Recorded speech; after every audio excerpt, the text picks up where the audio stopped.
नमस्कार, हार्दिक स्वागत बा रेडियो सानवी 96.4 मेगाहर्ट्ज के प्रस्तुति कार्यक्रम जन आवाज में। कार्यक्रम जन आवाज के साथ उपस्थित हो चुकल बानी हम कार्यक्रम प्रस्तोता मुकेश गदी। सीधा बात, प्रश्न विचार, आम जनता के प्रतिनिधिमूलक आवाज। कार्यक्रम जन आवाज मार्फत देश के समसामयिक राजनीतिक घटनाक्रम, विकास निर्माण, शिक्षा, स्वास्थ्य, कृषि, रोजगारी लगायत आम जनता से सरोकार राखेवाला हरेक समय सान्दर्भिक विषय पर बहस और छलफल करने सन। कार्यक्रम जन आवाज के आज के बहस खास करके अभी देखल जाए तो स्थानीय तह के निर्वाचन अभी नजदीक आ रहल बाटे। बैसाख 30 गते स्थानीय तह के निर्वाचन के मिति घोषणा भइल बाटे। सारा दल, सारा जे भी पार्टी के उम्मीदवार बा, जे भी स्थानीय तह के जनप्रतिनिधि बने के चाहता, सारा लोग अपना अपना ढंग से तैयारी कर रहल बाटे। जनता में जाए वाला सिलसिला शुरू हो चुकल बाटे। लेकिन 74 साल में जौना बेरा निर्वाचन भइल स्थानीय तह के, ओ बेरा आम जनता के बहुत आशा और भरोसा रहे कि विकास होई। पहले के जौन अवस्था रहे ओ अवस्था में तुलनात्मक रूप से विकास होई। शिक्षा, स्वास्थ्य, कृषि, रोजगारी लगायत विकास निर्माण हरेक सेक्टर में विकास हुई। लेकिन जौन जनता के चाहना रहे, जौन जनता के जौन भावना रहे, आ जौना उद्देश्य से जनता अपन मत देलक, आ जनप्रतिनिधि लोग के जितैलक, आज देखल जाए तो ओइसन अवस्था नहीं है। कहीं कहीं देखल जाता जे तनका ईमानदार गांव पालिका अध्यक्ष लोग बाटे, चाहे मेयर लोग, उप मेयर लोग बा, वहां तो ठीक बा। लेकिन जे अब खाली कमीशने पर उतर गई बा, वहां के गांव पालिका के, वहां के वाड़ा के हाल बेहाल हो गई बाटे। लेकिन अब जनता के समय आ चुकल बाटे।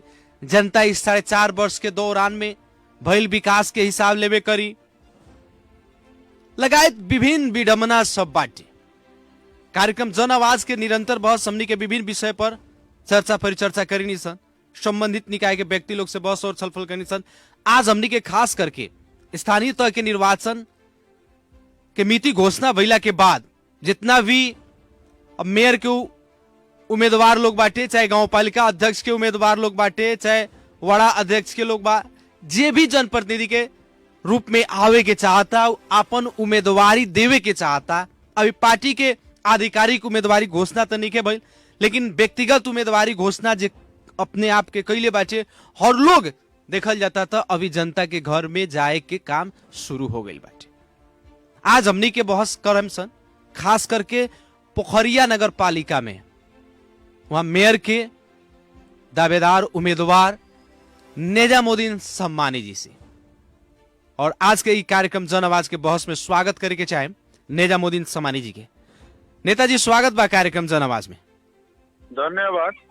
चुनाव ला गई बाटे, अब स्थानीय चुनाव घोषणा हो गई बा, तो चुनाव लड़े के बाद तो पार्टी के गतिविधि करे ही के पड़ी। बहुत जोर तोड़ से देखा था नहीं कि अपने के चुनाव ला गई बाटे, अपने के पार्टी के ला गई बा। साहब रातों दिन एकदम गांव गांव में जाके जनता से भेंट मुलाकात हो रहा बाटे।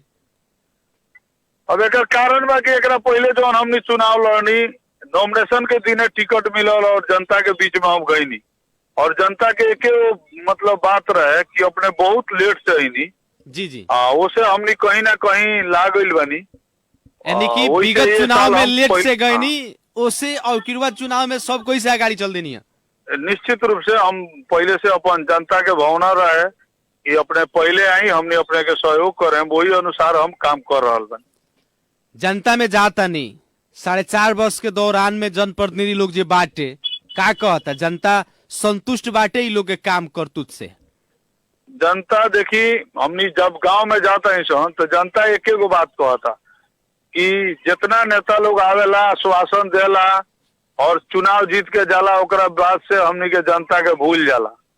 और ओकर जवाब में हमनी एक एगो बात कहता है सन कि हमनी कोनो सीट पर जीतल नहीं की सन, लेकिन पोखरिया नगर पालिका भीतर हमनी के 50 गो काम करके आयल बनी से जनता के खातिर, प्रदेश खातिर लड़ के, जन आंदोलन में जेल जाके, प्लस विकास करा के, शिक्षा, स्वास्थ्य, रोजगार खातिर और भ्रष्टाचार के विरोध में संघर्ष करके हमनी आयल बनी सन। ये एजेंडा के रूप में हमनी आगे बढ़ा के गांव गांव में जा रहा बनी सन। एजेंडा विगत में भी बहुत एजेंडा अपने उठाई नहीं, राजनीति के हिसाब से पोखरिया नगर पालिका के अवस्था के बारे में आवाज उठाई नहीं, वो आवाज कहाँ तक पहुंचल? देखिए, हमनी प्रदेश सरकार से 4 करोड़ रुपया पोखरिया अस्पताल के सुधार करे खातिर ले नहीं सन, लेकिन दुर्भाग्य भइल 4 करोड़ में से 3 करोड़ लैप्स हो गई। ओकरा बाद हम नगर पालिका के छोड़ देनी, सरकार के छोड़ देनी, बीरगंज के व्यापारी लोग से हम अनुरोध करके उद्योग वाणिज्य संघ के अनुरोध कहनी, और आज के दिन में एगो खुशी के भी बात अपने के सुनाओ के चाहे कि इहे एक हफ्ते से पोखरिया में ऑपरेशन होके जा रहा बा, आईसीयू संचालन होके जा रहा बा, एनआईसीयू संचालन होके जा रहा बा। और एकरा खातिर जब हम संघर्ष करी तो लोग का अपने संघर्ष कैले बानी, कुछ होके वाला थोड़े बा।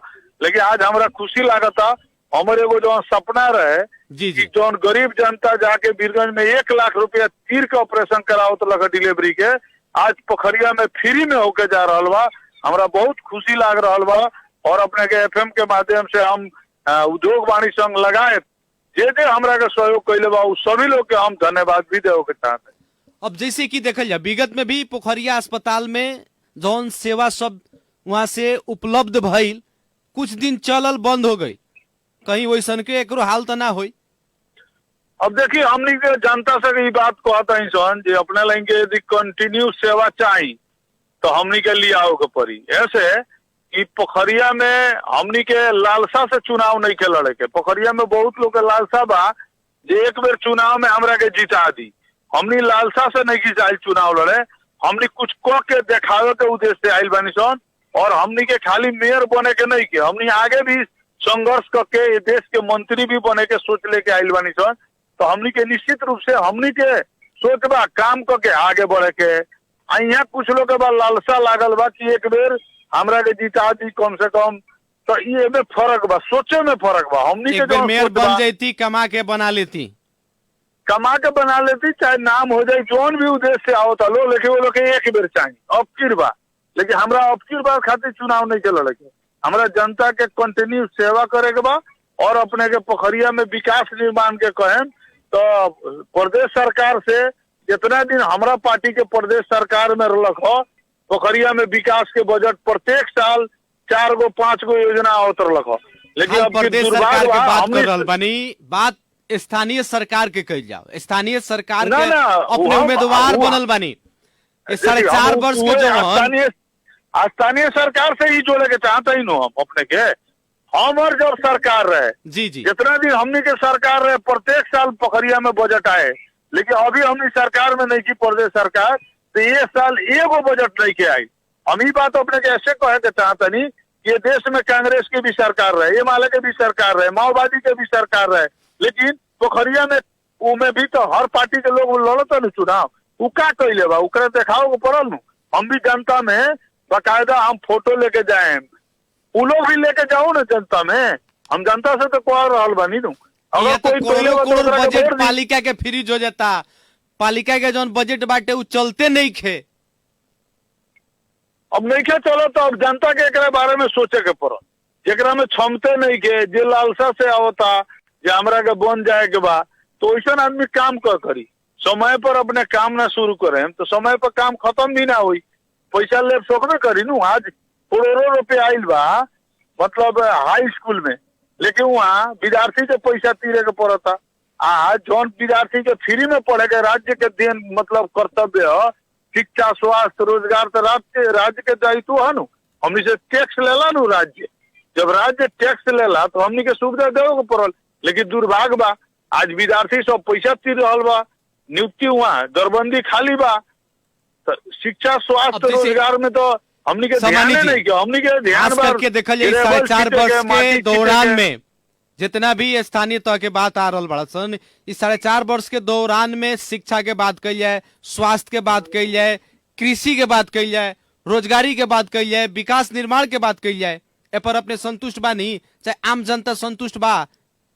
जनता कहाँ संतुष्ट बा? हम पहले ही कहनी है, यहाँ शिक्षा स्वास्थ्य और रोजगार कृषि में तो लगानी है नहीं के, बजट छुटियाओ पड़ल नु, बजट रहते हुए भी काम नहीं के भइल, बजट भी नहीं के, उमें ध्यान नहीं के। ध्यान कहाँ बा? केरेबल में बा, माटी के ऊपर एक रोड में प्रदेश सरकार के काम, केंद्र सरकार के काम और स्थानीय सरकार के भी काम एके गो रोड में काम हो रहा बा नु आज।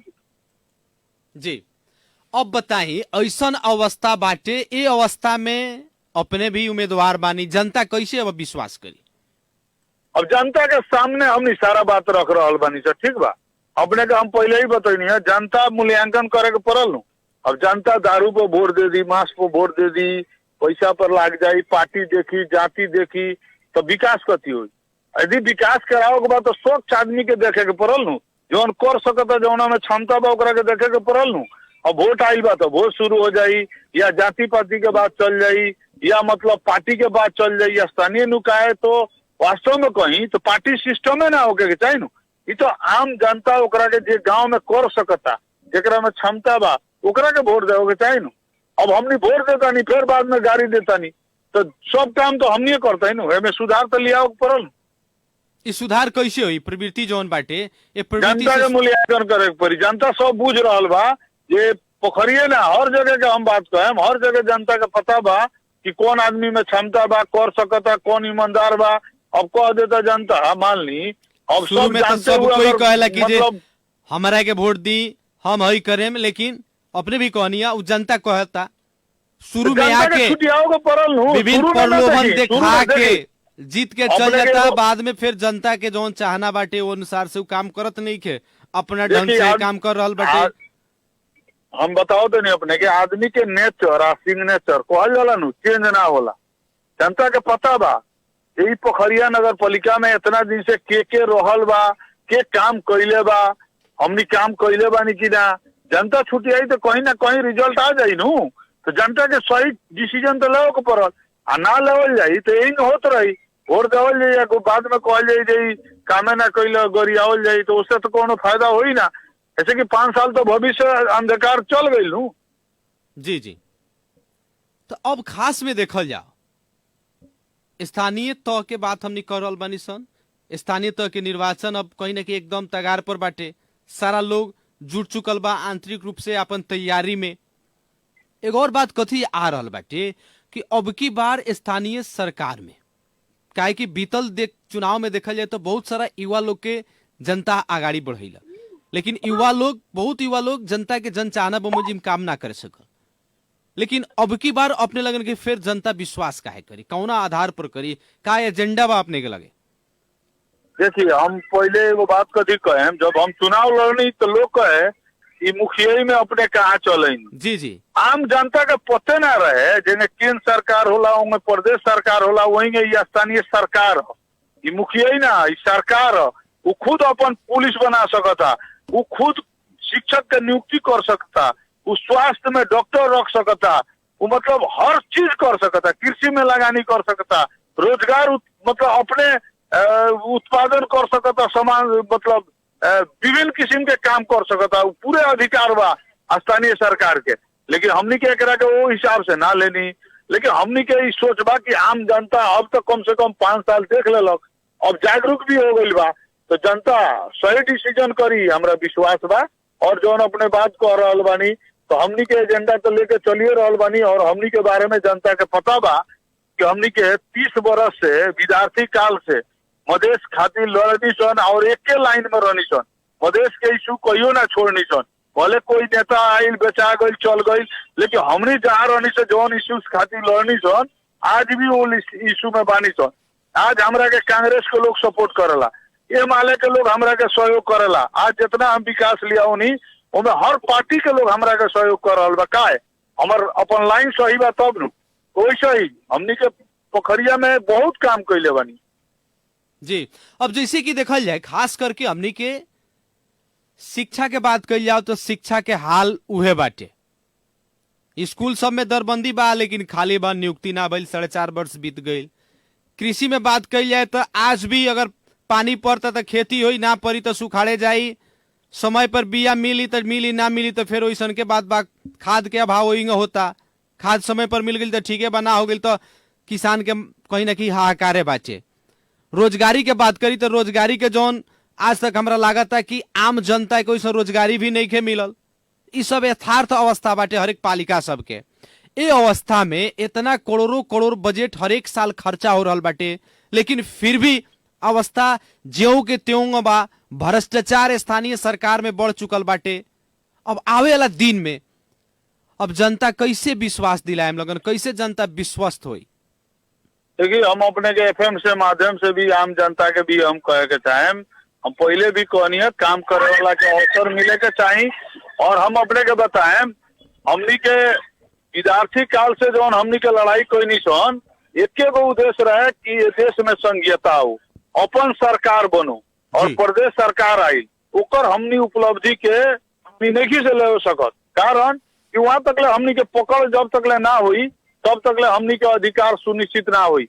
आज हम अपने के बताओ तनी कि प्रदेश सरकार से अपने मंदिर बनाओ से होके, मस्जिद बनाओ से होके, स्कूल, आयुर्वेद अस्पताल, सिंचाई, अपने के रोड, अपने के वृक्षारोपण, अपने के धर्मशाला, प्रतीक्षालय, मतलब कोई के खून चाहिए तो खून देवे के काम, कोई के ऑपरेशन के होके तो ऑपरेशन करावे के काम, अपने के टोटल काम में हर क्षेत्र में कलबट बनाओ के बा, सारा काम को के हमनी आइल बनी सन, सारा काम को के जनता के बीच में आइल बनी सन। तो जनता देखी तो ओकर मूल्यांकन करी जैसा हमरा विश्वास बा। हमनी पार्टी नेकी से बनैले, हमनी जनता खातिर काम कैले बनी सन। ऐसे है कि हमनी के जौन अस्पताल बनैले बनी सन, ओकर हर पार्टी के लोग ओकर सेवा ली। हमनी जौन धर्मशाला बनैले बनी सन, ओमे हर पार्टी के लोग सेवा ली। रोड बनैले बनी सन या जौन भी काम कैले बनी सन, उ सामूहिक काम कैले बनी सन। उ जनता के पता बा और सही मूल्यांकन पोखरिया में अब की होई, ये हमार विश्वास बा। अब जैसे कि विकास के बात अपने कहनी है, खास में देखल जाए पोखरिया के विकास के अवस्था, अगर मार्किंग करे के हुई तो कितना % अपने मार्किंग दे?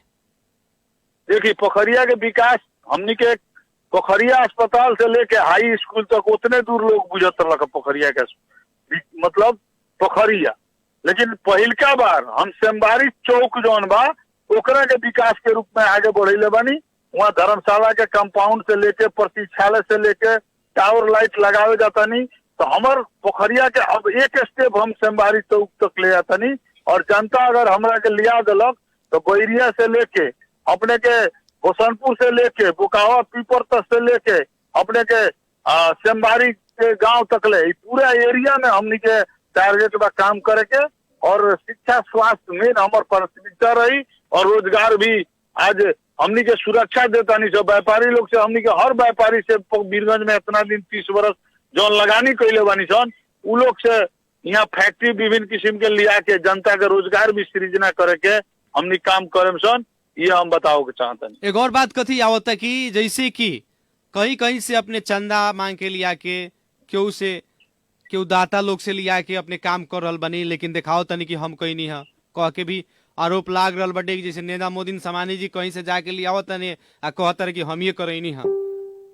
एगो बात जान ली, जौन आदमी चंदा देला कोई के ऐसा ही ना दे देला, ओकरा में ओकर लगानी रहेला। दिन रात हम 30 वर्ष समय गंवैले बानी समाज में, तो ऐसा ही कोई हमरा के हिंग ना दे देला। ओकरा से संबंध बा, ओकरा दुख सुख में हम साथ दिले बानी, तब न हमर बात सुनेला।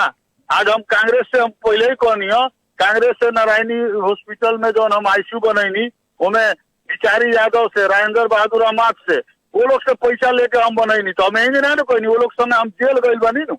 आज हमारा प्राथमिकता वो लोग देवे करी कि ना, वो लोग खातिर हम एकदम संघर्ष कैले बानी, सारा जवानी हमनी लगा दिल बानी से वो लोग के संगे।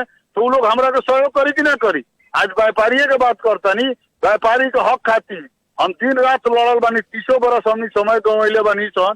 तो व्यापारी सहयोग करी कि ना करी, हमनी के हित परित बा हमनी के सहयोग करी कि ना करी। हमरा लगे सहयोग के बहुत माध्यम बा, जौना के चलते आज ओकर सहयोग सारा लिया के पोखरिया में कराओ तनी, पहले नारायणी हॉस्पिटल में करेले बानी। अपने देख सकतनी वहाँ पार्क बनैले बानी, वहाँ खाना बनावे वाला बनैले बानी, वहाँ अपने के टावर लाइट लगेले बानी, सब सोलार लगवेले बानी, पंखा लगवेले बानी। तो आज वो पोखरिया में भी करता, कुर्सी लिया के लगवेनी है, वहाँ कमर बटोनी है, विभिन्न किस्म के काम कर रहा बानी।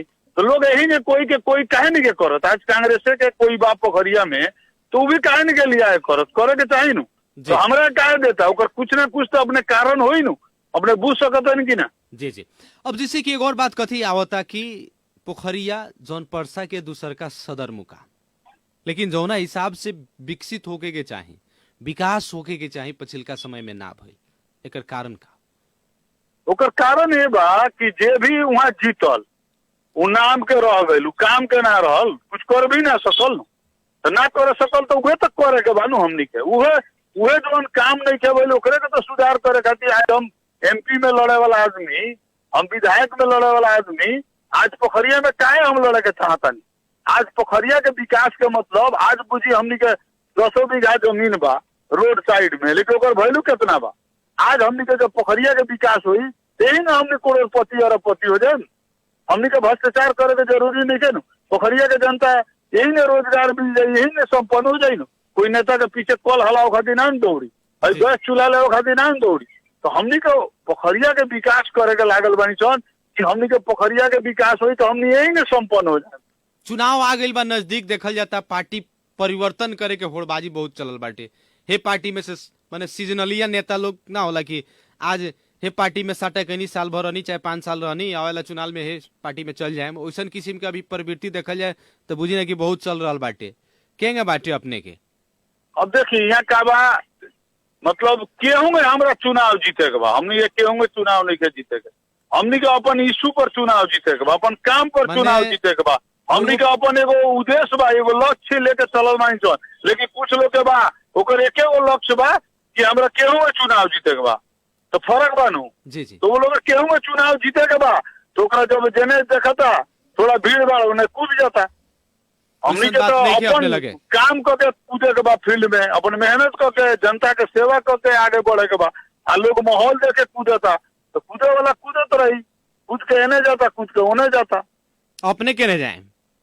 हम जहाँ बानी मधेश खातिर लड़ता नहीं, जौन पार्टी में बानी सद्भावना पार्टी से शुरू कैनी, पार्टी टूट फूट गई, जेने नेतृत्व रहल जेने रहल पार्टी ओने हम बानी। आज तक ले तो हम करूँ एने से ओने ना गई, अवसर हमरा ना मिलल, ऐसा बात थोड़े बा। पोखरिया में चाहे मतलब हर कोई चिन्हता नहीं, हमरा के हर जगह अवसर मिलल बा, चाहे वो कोनो पार्टी होके, लेकिन अवसर देवे के प्रयास कैले बा। लेकिन हमर एकदम अपन अड़ान बा कि हम यही में संघर्ष करके, यही में हम अपन जनता के सेवा करके अपन चुनाव लड़ के जीत के दिखाएं। हम अपने आप पर भरोसा बा, जरा अपने आप पर भरोसा नहीं के कूदता एने से ओने। जी, आवेला दिन में कैसन रही अपने की अवस्था? एकदम सही रही, जनता के भावना के अनुसार हम काम कैले बनी। कोई के खेत में कोई काम करला तो ओकरा जियाला मिलेला कि ना। हम जनता खातिर रात दिन खटल बानी, 2-2 बजे रात तक ले अस्पताल में बैठ के ऑपरेशन कैले बानी।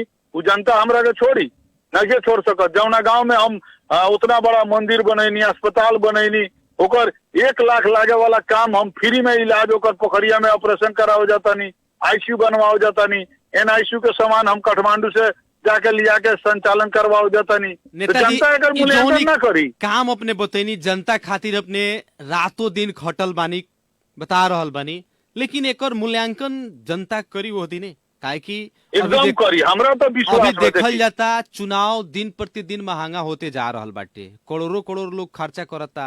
एगो पालिका अध्यक्ष में, मेयर में कितना खर्चा, कितना के बजट बढ़ाऊ? देखिए अब की जनता बहुत भोगले बा, ठीक बा। अब जनता भोगले बा, दुख भोगले बा, तो जरा ठोकर लागल तो बुद्धि तो बढ़ला नु। आदमी एक बेर विश्वास कर गलत ना, जनता विश्वास करके वोट दिलक, लेकिन ओकरा संगे विश्वासघात भइल बा। तो जनता तो अब की विश्वासघात होके करे वाला आदमी संगे तो ना जाई, चाहे कितनो पैसा दी। तो वैसे हमरा आशा बा, और पैसा हमरा बहुत ज्यादा लगाओ के जरूरी भी ना पड़ी जैसा लागता। मिनिमम जौन सरकार एगो मिनिमम हमनी के टोकले बा, जौन कार्यकर्ता दिन रात घूमी, ओकरा खाए के रहे के व्यवस्थापन करे के, झंडा बैनर जौन भी बा उ सारा व्यवस्था हमनी करम सन, उसे भी हमनी पीछा हटे वाला नहीं की सन। यानी निर्वाचन आचार संहिता के भीतर में रह के अपने के खर्च विवरण चाहे अपने खर्चा से खर्चा तो करे के पड़ी। चुनाव तो खर्चा तो होगबे करी, लेकिन मिनिमम खर्चा होई। निर्वाचन नियमावली में बाटे या चाहे जौन आचार संहिता में बाटे, वो खर्चा से चर्चा चली, निश्चित रूप से चली नु। इतना दिन के 30 बरस के लगानी हमर ओकर कोनो कीमत नहीं है, जनता ओकर जरूर कीमत दी नु। हम पहले ही कहनी है जो काम करे वाला के जियाला मिलेला, और हमनी काम करके आयल बन से तो निश्चित रूप से मिली। चलिए जाते जाते आम जनता से जी नहीं जानू, कुछ व्यक्ति हो सकता जी, कुछ व्यक्ति हो सकता, कुछ के मजबूरी हो सकता, कुछ लोग के जबरदस्ती पार्टी पकड़ले रहेला, उ भले उ पार्टी कामे आए चाहे ना आए, तो ऐसा लोग कुछ लोग हो सकता। लेकिन आम जनता के ऊपर कोनो मजबूरी नहीं है, वो कोई के बंधुआ मजदूर नहीं है, वो स्वतंत्र निर्णय ले सकता और वो हमनी के वोट दे सकता।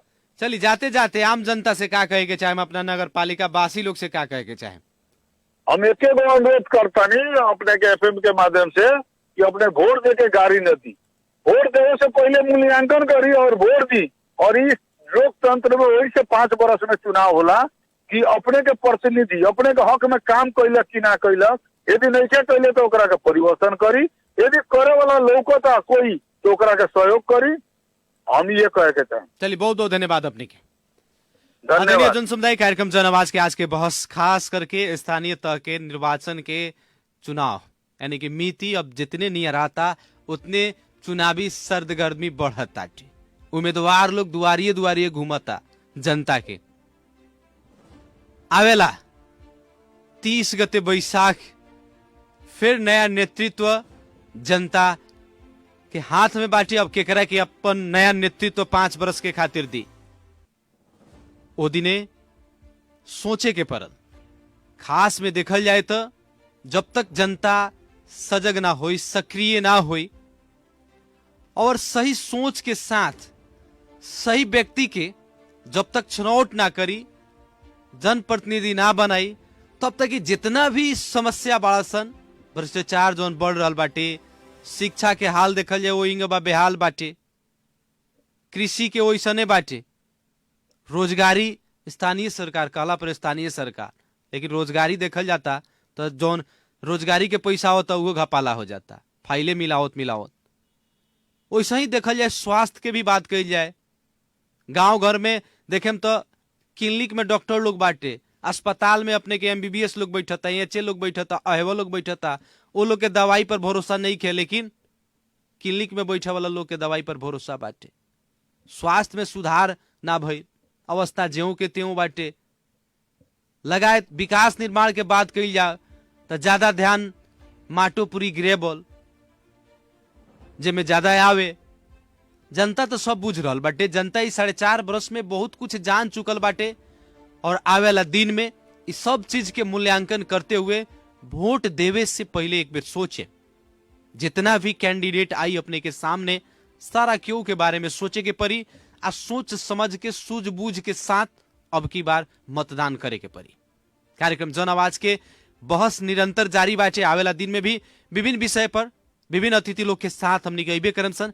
आज के खातिर कार्यक्रम जन आवाज के बहस और छलफल से प्राविधिक मित्र अनरजीत यादव जी के धन्यवाद देते हुए हम कार्यक्रम प्रस्तुता मुकलेश गदी विदा चाहत बानी। प्रणाम।